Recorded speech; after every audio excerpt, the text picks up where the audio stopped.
Leadership is leadership. Howdy, folks. My name is Adam, and I'm the principal and owner of ASR Consulting. We equip nonprofit leaders with the tools they need to excel.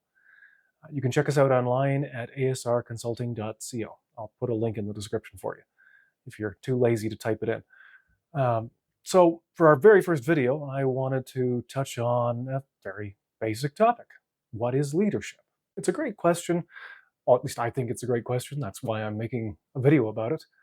I find that a lot of people think they know what leadership is, but in reality, very few people actually practice it, especially in the nonprofit industry. But before we get into it, you may be wondering, who is this schmuck and what does he think he knows about leadership? That's also a great question. Probably a better question from your perspective.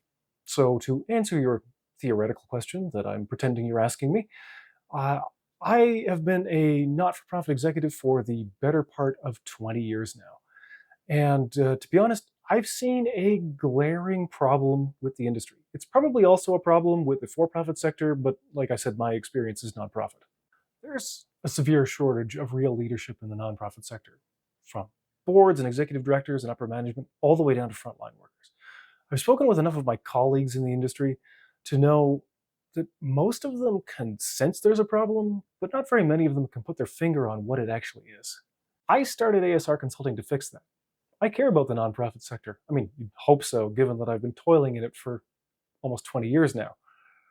I stumbled across the concept of leadership almost by accident. I mean, I'm sure I heard about it and used haphazardly in random webinars and things, but up to that point, I'd never really studied it.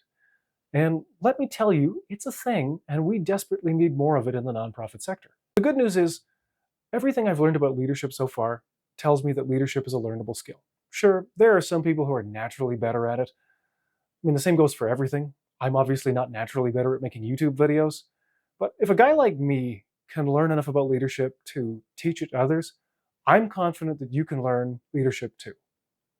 And your nonprofit will be all the better for it. Now, before we get carried away, I talk about leadership from the nonprofit perspective because that's where all my experience is from. But leadership is a transferable skill. So don't feel like, oh, this guy's talking about nonprofit leadership, so it won't apply to the for-profit sector or the public sector. Not at all. Leadership is leadership. And you'll begin to see that when we start breaking things down. So, to the topic at hand, what is leadership? Leadership starts with a vision. Leaders are, well, visionaries. They can imagine a better version of the world than what we currently have.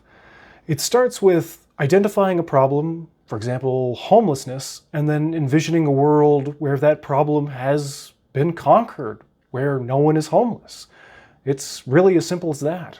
Now, ending homelessness itself isn't simple, obviously, or else we probably would have done it by now.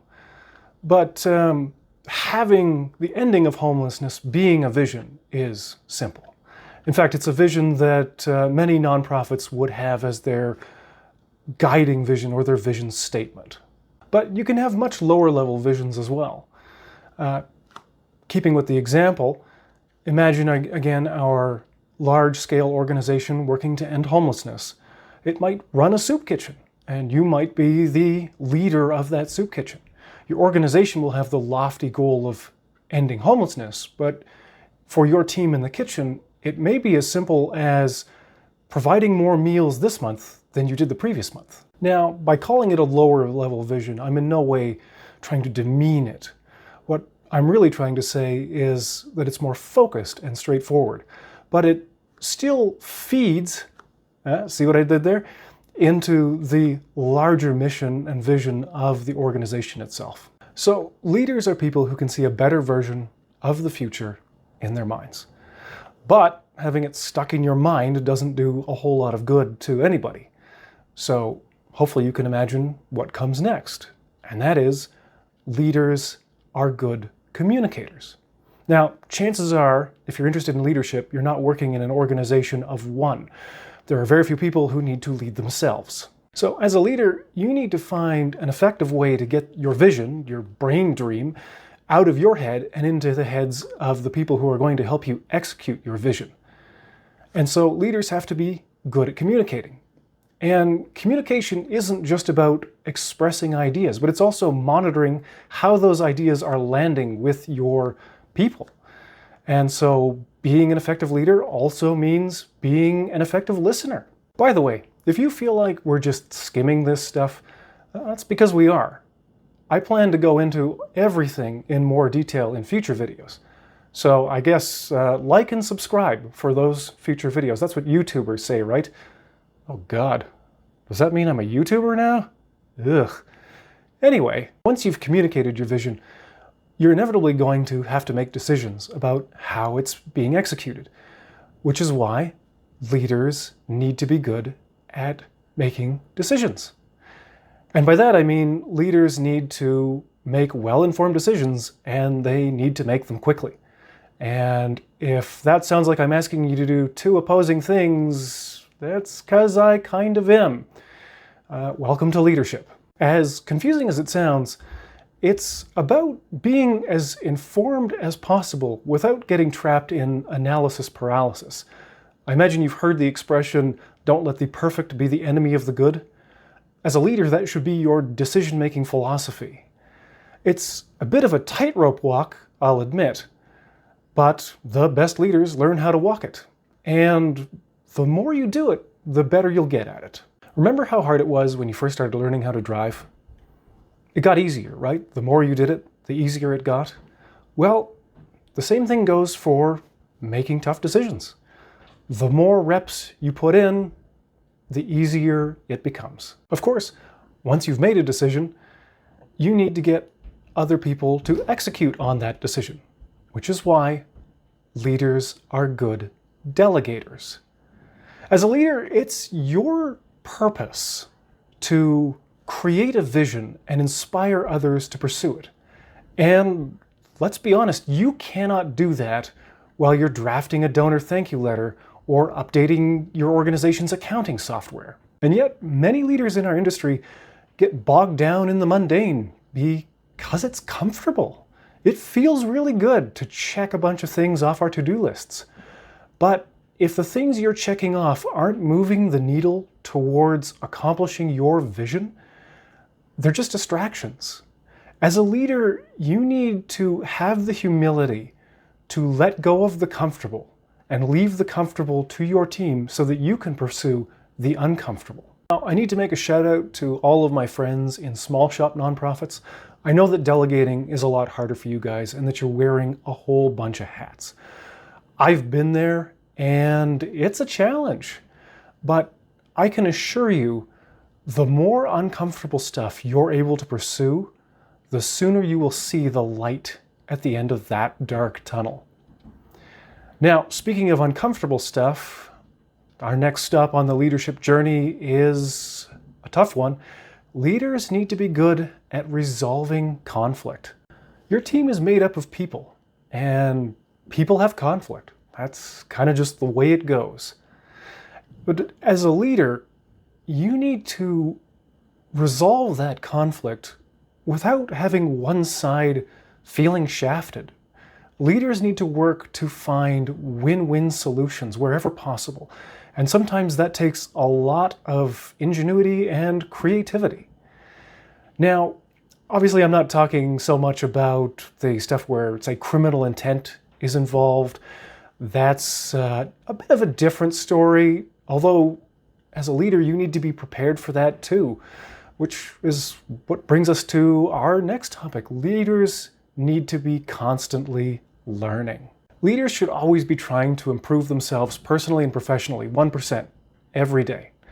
I think I may have stolen that 1% idea from Atomic Habits, which, if you're looking for some recommendations on where to start your continued learning journey, you can't go wrong with Atomic Habits. It's about using simple habit formation techniques to improve yourself every single day. I'll put a link in the description.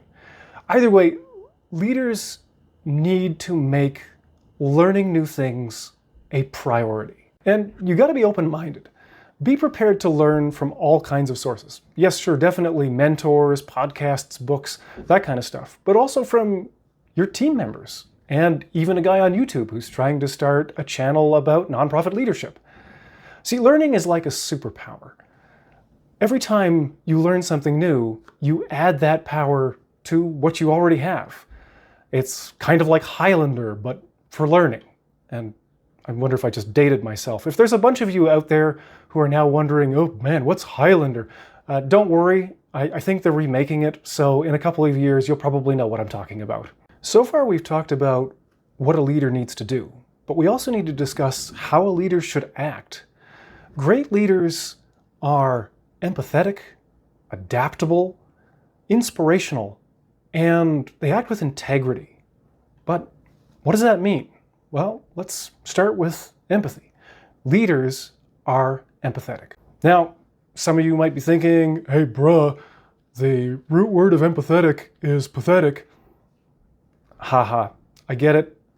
I was once there. I once thought empathy was a bunch of touchy-feely nonsense too. I'm not asking you to hold hands and sing Kumbaya.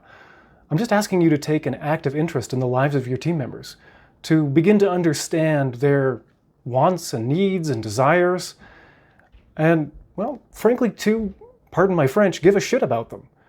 As they say, take care of your team, and your team will take care of your business. Next, leaders are adaptable. As a leader, you're going to need to be flexible. If you're going to be pursuing a vision and embracing the uncomfortable, you have to be prepared that you're going to run into challenges and uncertainty that you couldn't predict. And you're going to need to learn to roll with it and potentially change your perspective in order to adapt to it. Sticking to your guns isn't leadership. There may be times when it's necessary, especially if your core values are being called into question. But let's be honest, that's not happening on the day-to-day, or at least it shouldn't be. If it is happening on the day-to-day, we need to have a deeper talk. But for those day-to-day decisions that don't call your core values into question, which I'm hoping is most of them, sometimes you just need to put your ego down and go with the flow. You may have heard the expression, if it's stupid but it works, it ain't stupid. Let's just say you should be open to unconventional solutions. Now, moving on, leaders are inspirational. So, yes, as a leader, you need to craft a vision and communicate it, but you're also going to have to inspire others to continue to pursue that vision, especially when you hit inevitable snags along the way. Your job as a leader is to be an inspiration to others. And yes, that means helping your team pursue the vision, but there's more to it than that. See, this is where empathy kicks back in. If you're actively paying attention to the wants and needs and desires of your team, you should be learning what they need to do in order to better themselves. And once you have an idea of what that is, you need to help encourage them to pursue it. And part of that is, inspiring through your actions and being a better version of yourself. But it's also about providing your team with the encouragement that they will need in the pursuit of their own journeys. Finally, leaders have integrity. So remember when I was talking about how you shouldn't stick to your guns unless we're talking about your core values? Well, that's where integrity comes in. Leaders use integrity to build trust and respect with their team and the other people they deal with. Leaders are honest, vulnerable, and ethical. These qualities should inform your core values, at least to a degree. And by doing so, this will help eliminate uncertainty for the people dealing with you. They'll know that you're not the kind of person to flip-flop when the going gets tough. And by doing this, you build trust and respect with your team because you become more predictable. And you know what? That's about it. That's leadership in a nutshell. I know that was a really brief overview of leadership, but I'm trying to avoid turning these videos into multi-hour video essays. As a nonprofit leader, I know your time is valuable and I want to respect that. So if you like what we're doing here, obviously like the video and subscribe to my channel. I'd really appreciate it. But also, if there's a topic that you're interested in me covering in the future, throw that down in the comments. I'm always looking for new topic ideas. And if you're interested in taking your leadership journey a step further, take a look at my website, asrconsulting.co. I'll put a link in the description. So, I guess that's it. Thank you for surviving your way through my very first YouTube video. And so, all right, all you leaders, take care, and we will see you again soon.